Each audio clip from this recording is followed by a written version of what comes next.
Hello everyone, I'm Kamahl Santamaria and welcome to a special edition of Counting the Cost here on Al Jazeera from the Dubai Airshow at Al Maktoum International Airport. It's the fourth time we've brought you Counting the Cost from this airshow. We started coming down here in 2009, and in that time we've really seen all the highs and lows of the airline industry. This year we'd have to chalk it up as a bit of a low. Order books are already full, so there hasn't been a lot of major plane orders at this air show. But then 2 years ago, 2013, there were record numbers of orders. $206 billion worth of new planes were ordered, led by, of course, the big three Gulf carriers, Emirates, Etihad and Qatar Airways. So with this year's show being a lot more low-key, we've taken a different approach. Yes, you'll hear from the big names, but you'll also see some different stuff. 3D printing, aerial acrobatics, would you believe, and the private jet market as well, so keep an eye out for all of those. Well, even though it was a bit quieter here at the airshow, let's start with some of the news that did make headlines, some of the orders that we saw, and we start with India's Jet Airways. Now, they made an $8 billion deal for some 75 Boeing 737 MAX aeroplanes. Emirates, a $16 million agreement with GE Aviation for what they call MRO, maintenance, repair and overhaul of engines for the 150 Boeing 777Xs it has ordered.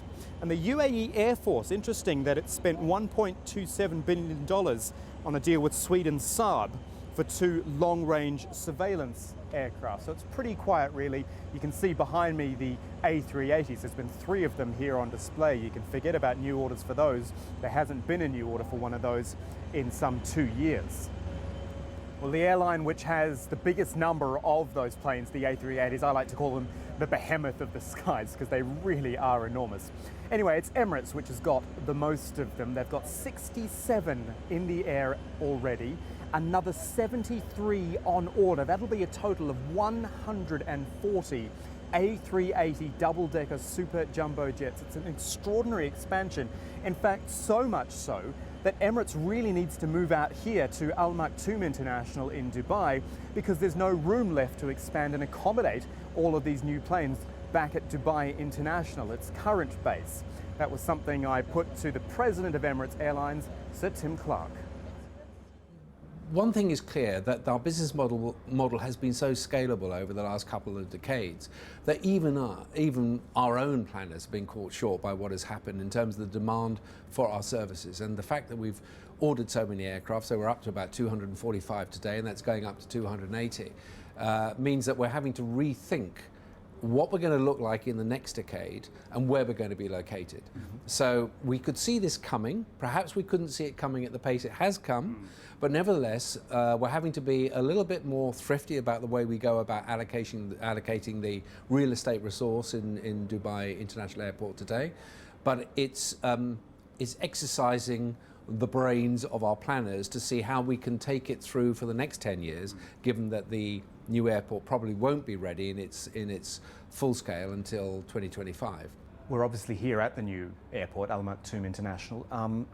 It feels a long way out, if I'm really honest with you. It takes a long time to get here from Dubai City.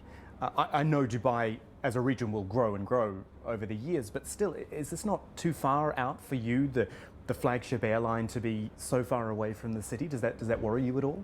Not in the slightest, because by the time we do move, Dubai will have moved. They created Dubai South. They're creating an enormous city around the field. And you're right, I came here in the mid-80s, and before that I came to Dubai in the mid-70s. I can see what happened then. I can see what happened post the mid-90s.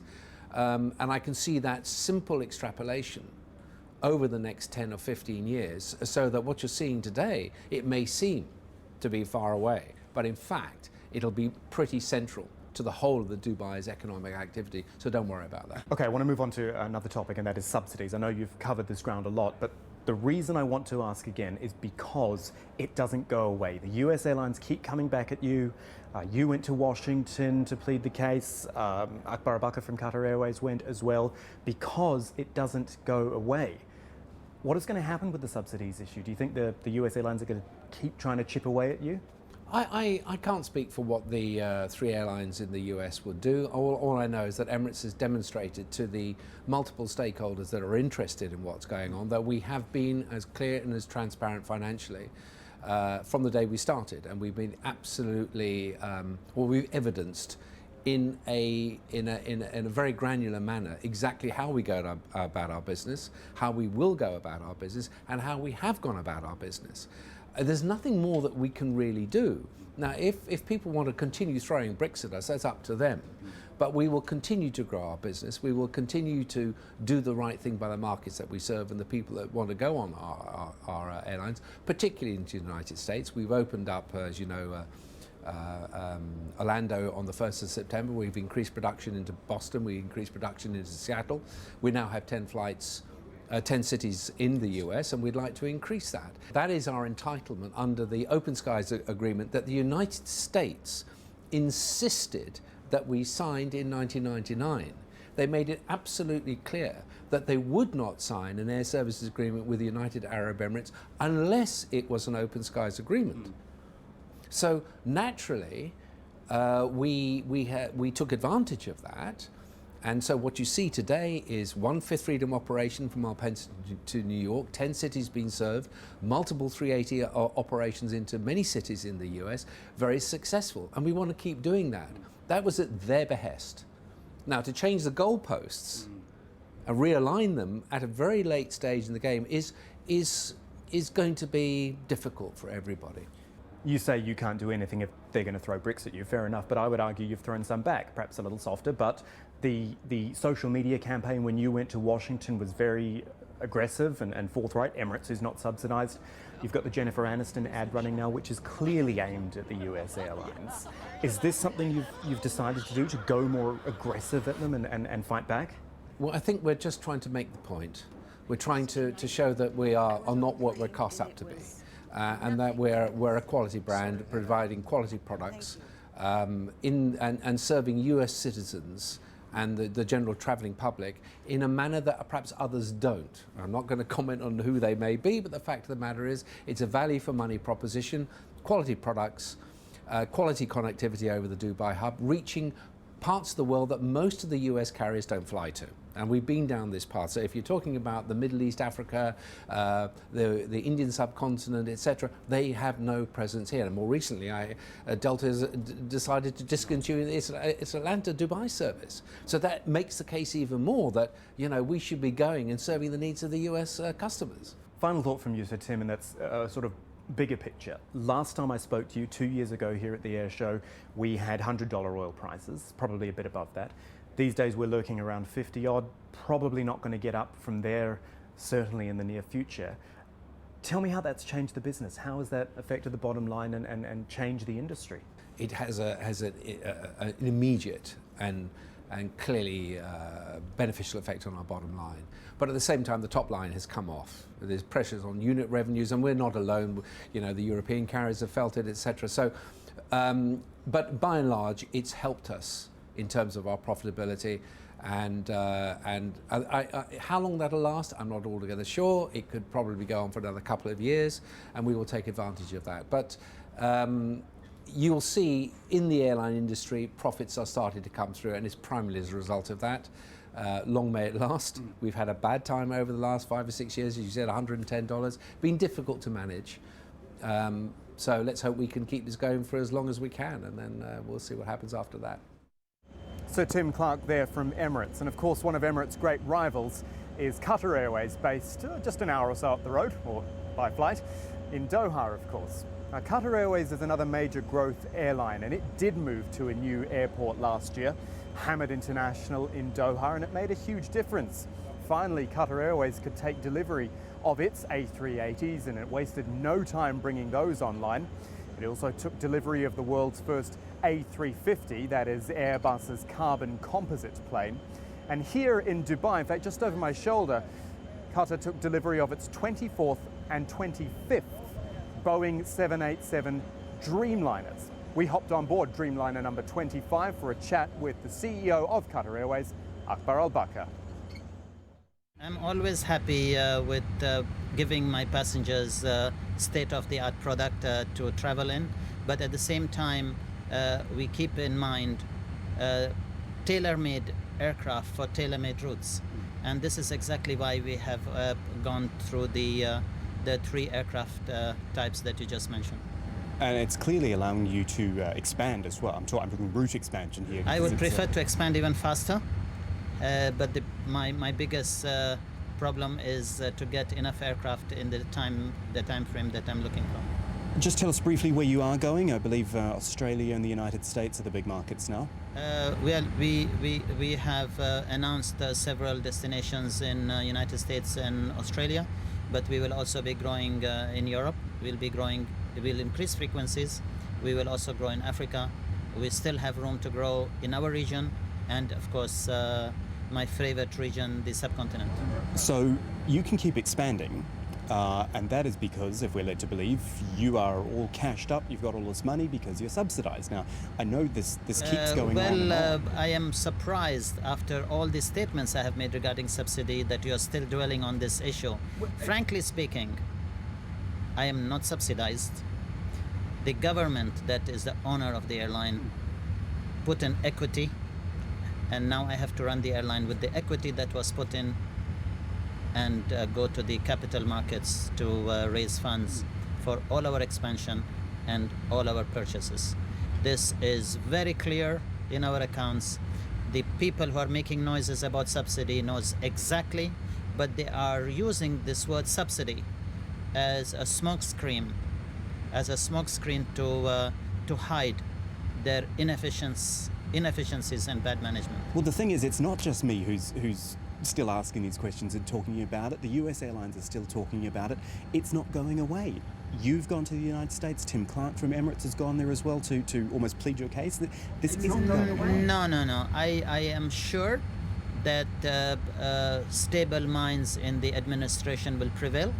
The administration will realize that all this nonsense created by the three carriers led by Delta will prove that this was all a waste of time, waste of effort, waste of energy, and there is no absolute harm to any carriers in the US from the three Gulf carriers. They are talking about fifth and sixth freedom, whilst their JV partners are absolutely relying on fifth and sixth freedom. We have provided the American administration in our filing what we are talking about.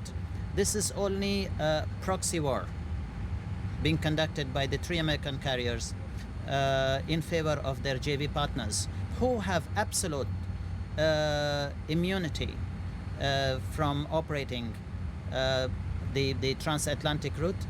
And I don't think that really this whole thing will go on for much longer, because I'm sure the American administration have a lot more important things to handle than the complaint of Delta and United. Okay, then we'll leave that there. I want to go back to the issue of expansion, because we've talked about fleet expansion, we've talked about route expansion. Expansion on the ground in Doha. Obviously, since the new airport, Hamad International, opened, that has allowed you to better serve your customers and to have more planes and to go to more places. Will there be further expansions there? There is going to be another expansion on Hamad International, and with the products that we even provide inside the airport, we'll continuously raise the bar in air travel. Our competition will have to keep up with it. But what is very important is that we are really showcasing what my country, Qatar, is to provide to the traveling public. What we do really is the best. And you can see that in the first 8 months of opening Hamad International, we already received recognition as the best airport in the Middle East. Something else we talked to Akbar Al-Bakr about was the private jet market, because this is a growing part of Middle East aviation. Of course, it is out of the reach of most of us, certainly 99% of us, as they would say. I'll tell you what, it was very interesting to get on board one of the planes, see how the other half lives, see how pleasant air travel can be, and the way it's changing the market here in the Middle East. Have a look at this. With the amount of wealth in the Middle East, it's no surprise the private jet market is a growing one. there's a high proportion of the larger, medium and larger aircraft out here. Obviously, you're talking about ultra-high net worth individuals to be able to operate those on a regular basis, whether it's as owners or regular charters. Certainly there are a number of clients who, either through charter or their own aircraft, are regularly flying to destinations such as Europe and indeed the States. But there's also I would say, probably growing business market of people coming in, with people from the subcontinent and the Far East and passing through. But commercial airlines are in the game too. Qatar Airways has an offshoot, Qatar Executive, which caters to those for whom first class isn't quite enough. In fact, Qatar Airways doesn't have first class on a lot of its commercial planes. Perhaps such a niche market is better served by private jets. Yes, there is a very big growth in the executive jet market in the Middle East. People have started now to feel the luxury that a corporate jet provides you, takes you anywhere you want to go at the time convenient to you, land at the airport that you want to land. So more and more people are using corporate jets. So clearly you need to be a particular kind of wealthy to fly on one of these Gulfstream jets, but actually there's an element of cost effectiveness in play. If you were a large family travelling or a big corporate group, well, think about the price of all those first class tickets. Instead, you use a jet like this, it's your home, it's your office, it's your boardroom, it's your bedroom, it's everything. The gap, the step between going from first on a charter service to a private aircraft is probably less of a step to take perhaps in this region than it would be elsewhere. Not necessarily financial, but perhaps culturally and so forth. I mean, you will still get a client who, for example, might take a 380 cabin at the sort of front end of first class with Emirates, for example, but then when he gets to London may fly on to where he wants to go in a private aircraft. But there are others who will just take the private aircraft in the first place. And it's very much about numbers as well. I mean, if you're flying a family of 5 or 6 and then you start looking at the prices in first class for 5, 6 or 7 or 8 people, then clearly that starts going up very quickly. Two of the major manufacturers of private jets are Bombardier and Gulfstream. Until now, Qatar Executive has been exclusively Bombardier. But that all changed back in May, with a firm order for 30 Gulfstream aircraft confirmed. We need fleet replacement because we keep our fleets always young and dispose them and replace them with new aircraft. Therefore, we decided that we will go for all one manufacturer fleet, which we chose Gulfstream. Keep in mind that Gulfstream really is the Rolls-Royce of corporate jet market.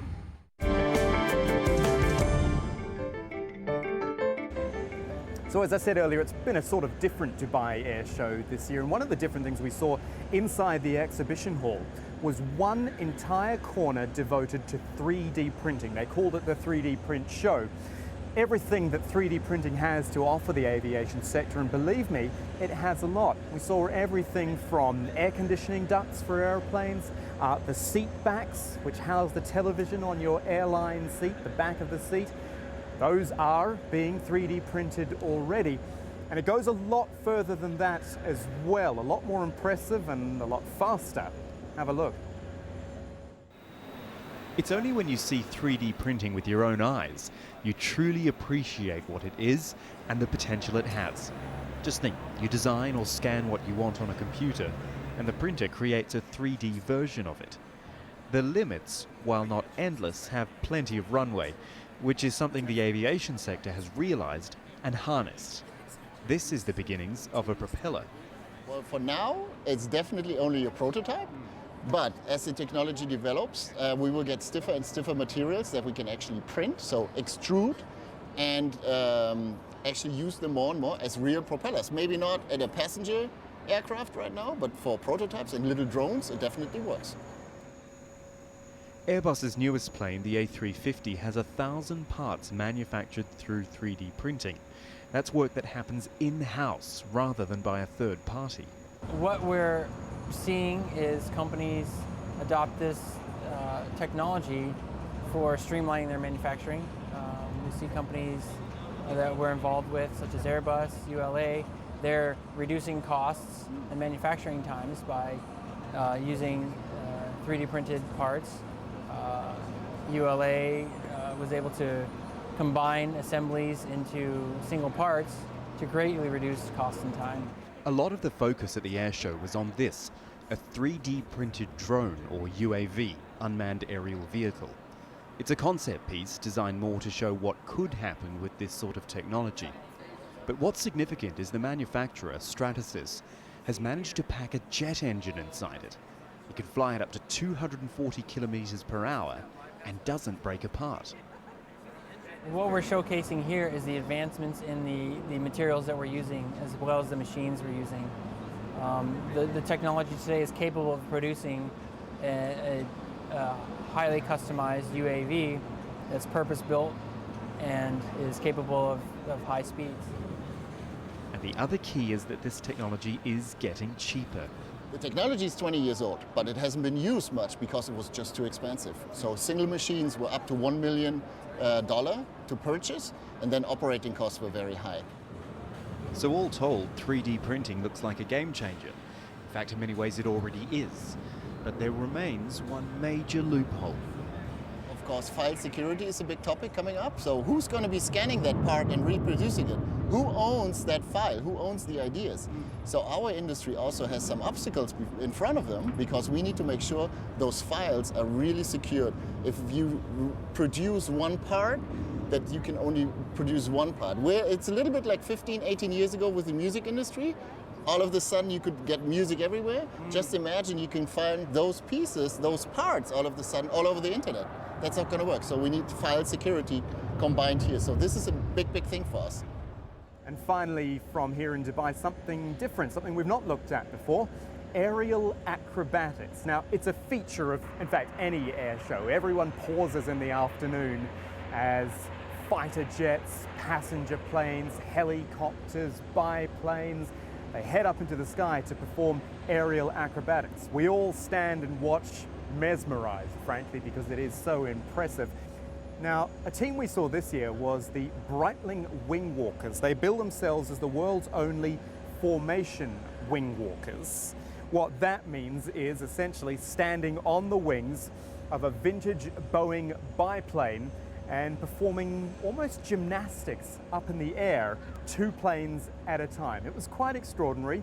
We met 2 sisters and their pilot to find out more about it.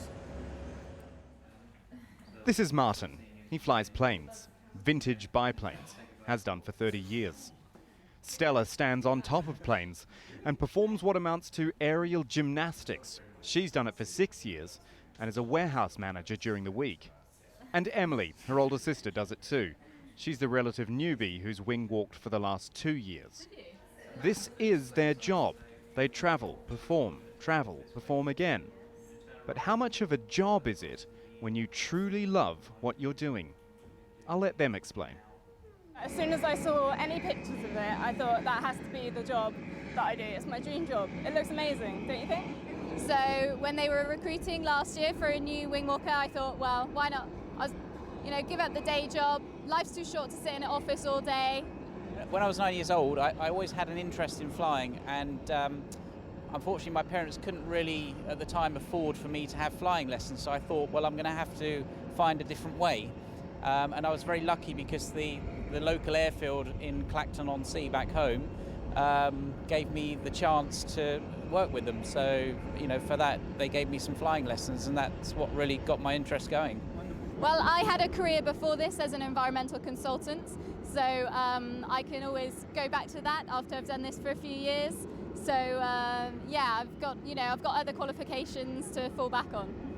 I am very lucky, and sometimes you have to sort of take a step back and realise what you're actually doing, and like being here in Dubai is fantastic, and I never would have thought, many years ago that I would be travelling effectively the world and performing with a vintage biplane from the 1940s. It's just absolutely, you couldn't have planned it. Doing this at the weekends, it gives me that drive to go and do the job during the week. I can go and, have a normal life and feel very sort of secure, and then I can come and do this and just get my kicks, really. Okay, so if you'd like to follow me up. And then it was time for me to get mine. I was suited up, strapped to the top of the plane, and sent on my way.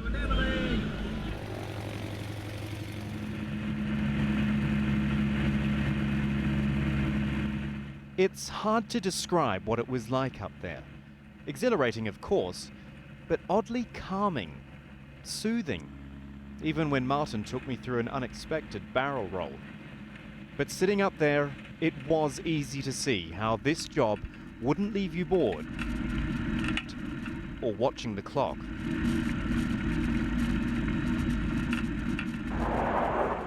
Yes, one of the most exhilarating yet strangely serene moments of my life, and a great way to end our week here at the Dubai Airshow. Well, as you can hear, the jets are firing up again, so it's time for us to go. If you want to see more though, head to aljazeera.com/CTC, and also do get in touch with me on Twitter at Kamahl AJE, or you can email us. Counting the cost at aljazeera.net is the address. I'm Kamahl Santamaria from the whole team here in Dubai. Thanks for joining us. The news on Al Jazeera is next.